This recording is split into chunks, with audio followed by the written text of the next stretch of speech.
नमस्कार दोस्तों, स्वागत है आपका हमारे YouTube चैनल वैष्णवी शिक्षा क्लासेस में। आज का विषय है victim centric new criminal laws, यानी पीड़ित केंद्रित नए आपराधिक कानून, जिसमें हम आपका ध्यान केंद्रित करना चाहेंगे भारतीय न्याय संहिता 2023, भारतीय नागरिक सुरक्षा संहिता 2023 और भारतीय साक्ष्य अधिनियम 2023। ये तीनों कानून पीड़ित केंद्रित दृष्टिकोण की ओर एक उल्लेखनीय बदलाव है। ये कानून, जो भारतीय आपराधिक कानून में एक बदलते प्रतिमान का प्रतिनिधित्व करते हैं, पीड़ितों के अधिकारों, सुरक्षा और आपराधिक न्याय प्रणाली में उनकी भागीदारी को बेहतर बनाने का प्रयास करते हैं। इस वीडियो के माध्यम के द्वारा हम आपको अवगत कराएंगे कि कैसे पीड़ित केंद्रित न्याय की अवधारणा की पड़ताल करता है और पीड़ितों को सशक्त बनाने के लिए बनाए गए प्रासंगिक नए प्रावधानों का मूल्यांकन कर देशवासियों को जागरूक बनाता है। पीड़ितों की सुनवाई का अधिकार, बेहतर मुआवजा व्यवस्था, समयबद्ध जांच और सुनवाई प्रक्रिया, नाजुक मामलों में गुमनामी की सुरक्षा और पीड़ितों को कानूनी सहायता मुख्य रूप से ध्यान केंद्रित करने वाले क्षेत्रों में शामिल है। इस वीडियो के माध्यम से हम आपको अवगत कराएंगे कि इन नए कानूनों की तुलना अंतर्राष्ट्रीय मानदंडों और आईपीसी और सीआरपीसी के अंतर्गत पूर्ववर्ती ढांचे से करने के साथ साथ ये सुधार किस प्रकार पीड़ितों के ऐतिहासिक हाशिए पर रहने की समस्या को पर्याप्त समाधान करते हैं। चलिए तो पहले बात करते हैं हम भारतीय न्याय संहिता 2023, जिसने जगह ली है भारतीय दंड संहिता आईपीसी की, जिसे 1 जुलाई 2024 से लागू किया गया है। इसका उद्देश्य भारतीय आपराधिक कानूनों को आधुनिक बनाना और पीड़ितों के अधिकारों को प्राथमिकता देना है। इस संहिता में नए अपराधों जैसे आतंकवाद और संगठित अपराध को जोड़ा गया है। कुछ मौजूदा अपराधों जैसे राजद्रोह को हटाया गया है और कई अपराधों के लिए सजा को बढ़ाया गया है। इसमें किए गए मुख्य बदलाव इस प्रकार है। यह 1860 के भारतीय दंड संहिता की जगह लेती है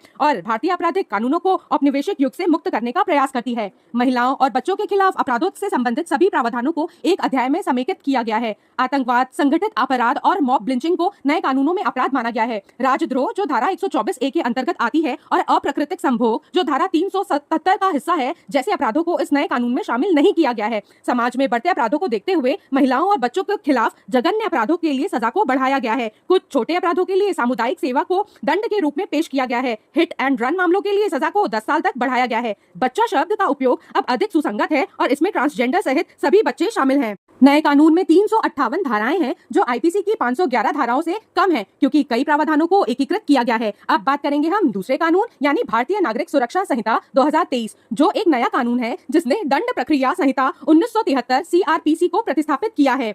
इस संहिता का उद्देश्य आपराधिक न्याय प्रणाली का आधुनिकीकरण करना है, जिसमें प्रौद्योगिकी के उपयोग को बढ़ावा देना और महिलाओं और बच्चों के खिलाफ अपराधों के मामलों को प्राथमिकता देना शामिल है। इसकी मुख्य विशेषताओं में 7 साल या उससे अधिक की सजा वाले अपराधों के लिए फॉरेंसिक जांच को अनिवार्य बनाना, इलेक्ट्रॉनिक माध्यमों का उपयोग और कुछ मामलों में अनुपस्थिति में मुकदमा चलाना शामिल है। भारतीय नागरिक सुरक्षा संहिता 2023 के अगर हम मुख्य बिंदु की बात करें तो जिसमें परीक्षण, पूछताछ और कार्यवाही के लिए इलेक्ट्रॉनिक माध्यमों का उपयोग किया जा सकेगा। डिजिटल साक्ष्य वाले इलेक्ट्रॉनिक संचार उपकरणों के उत्पादन की अनुमति दी जाएगी। 7 साल या उससे अधिक की सजा वाले अपराध के लिए फॉरेंसिक जांच अनिवार्य है। फॉरेंसिक विशेषज्ञ अपराध स्थलों का दौरा करेंगे और साक्ष्य एकत्र करेंगे। इस कानून में विशेष रूप से महिलाओं और बच्चों के खिलाफ अपराधों के मामलों में पीड़ितों के अधिकारों को प्राथमिकता देता है, जिसमें यौन उत्पीड़न और मानव तस्करी जैसे अपराध शामिल हैं। यदि कोई घोषित अपराधी मुकदमे से बचने के लिए फरार हो जाता है तो उसे गिरफ्तार करने की तत्काल संभावना न होने पर उसकी अनुपस्थिति में मुकदमा चलाया जा सकता है। नमूना हस्ताक्षर या हस्तलेख के साथ साथ उंगलियों के निशान और आवाज के नमूने भी एकत्र किए जा सकते हैं। भले ही व्यक्ति गिरफ्तार न किया गया हो, बलात्कार पीड़ितों से संबंधित मामलों में जांच करने वाले चिकित्सकों को अपनी रिपोर्ट 7 दिनों के भीतर जांच अधिकारी को सौंपनी होगी।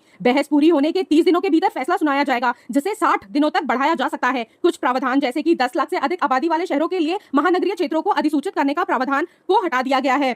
अब हम बात करेंगे भारतीय साक्ष्य अधिनियम 2023 की। इस अधिनियम ने 1872 के भारतीय साक्ष्य अधिनियम आईईए को प्रतिस्थापित किया है और 1 जुलाई 2024 को लागू हुआ है। इस अधिनियम का उद्देश्य न्यायिक प्रक्रिया को आधुनिक बनाना है, जिसमें डिजिटल और इलेक्ट्रॉनिक साक्ष्य को महत्वपूर्ण माना गया है और उन्हें अब प्राथमिक साक्ष्य के रूप में वर्गीकृत किया गया है। यह कानून प्रक्रियाओं को सुव्यवस्थित और सरल बनाता है, जिसमें कुल 170 धाराएं और एक अनुसूची शामिल है। अगर हम इस नए कानून की विशेषता जाने तो यह इस प्रकार है। यह अधिनियम इलेक्ट्रॉनिक रिकॉर्ड जैसे कंप्यूटर आउटपुट को दस्तावेज के रूप में मान्यता देता है और उन्हें बिना किसी अतिरिक्त साक्ष्य के रूप में स्वीकार करता है। इलेक्ट्रॉनिक रिकॉर्ड अब प्राथमिक साक्ष्य के रूप में वर्गीकृत किए गए हैं, जो मूल दस्तावेज के समान माने जाते हैं। यह अधिनियम विशेषज्ञों की राय और संबंधित सहायक तथ्यों के महत्व पर जोर देता है, जिससे कानूनी निर्णय लेने की प्रक्रिया अधिक विश्वसनीय बनती है। यह वकीलों को उनके मुवक्किल के साथ हुई गोपनीय बातचीत को गोपनीय रखने की अनुमति देता है, सिवाय कुछ खास परिस्थितियों के। अधिनियम न्यायिक दक्षता में तेजी लाने और गवाहों की सुरक्षा के लिए स्पष्ट परिभाषाएं और सुव्यवस्थित प्रक्रिया प्रस्तुत करता है। यह सेकेंडरी साक्ष्य के दायरे को भी बढ़ाता है, जिसमें ओरल और लिखित स्वीकृति शामिल है और जिस व्यक्ति ने दस्तावेजों की जांच की है उसकी गवाही भी शामिल है। यह अधिनियम सैन्य न्यायालयों पर भी लागू होता है, हालांकि कुछ सैन्य अधिनियमों के तहत आने वाले मामलों को इसमें शामिल नहीं किया गया है। अधिक जानकारी के लिए आप गृह मंत्रालय की वेबसाइट पर जाके इन तीनों कानूनों का विस्तृत विवरण की जानकारी प्राप्त कर सकते हैं। धन्यवाद। अगर आपको जानकारी अच्छी लगी हो तो आप चैनल को सब्सक्राइब करें।